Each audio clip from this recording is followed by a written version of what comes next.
দেশজুড়ে বইছে মৃদু মাঝারি তাপপ্রবাহ। তপ্ত রোদে খাঁ খাঁ করছে মাঠঘাট। এতে বিপর্যস্ত হয়ে পড়েছে জনজীবন। বিশেষ করে নিম্ন আয়ের খেটে খাওয়া মানুষের দুর্ভোগ পৌঁছেছে চরমে।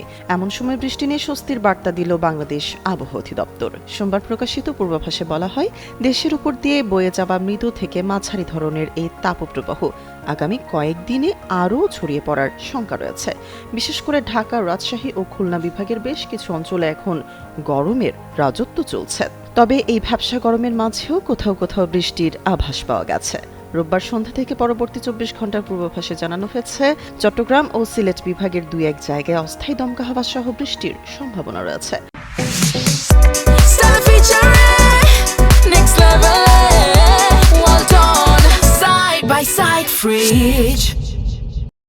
সোমবার ঢাকা ও ময়মনসিংহ বিভাগের কিছু এলাকাতেও ঝড়ো হাওয়া সহ বজ্রবৃষ্টি হতে পারে। তবে দেশের অন্যান্য স্থানে আকাশ আংশিক মেঘলা থাকলেও আবহাওয়া মূলত শুষ্ক থাকবে।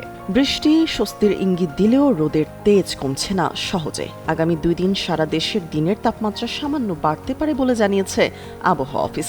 রাতের তাপমাত্রাও 1 থেকে 2 ডিগ্রি সেলসিয়াস বৃদ্ধি পাওয়ার সম্ভাবনা রয়েছে। তবে তৃতীয় দিন থেকে গরম কিছুটা কমতে পারে। বর্তমানে ঢাকায় দক্ষিণ দিক থেকে ঘন্টায় 10 থেকে 15 কিলোমিটার বেগে বাতাস প্রবাহিত হচ্ছে।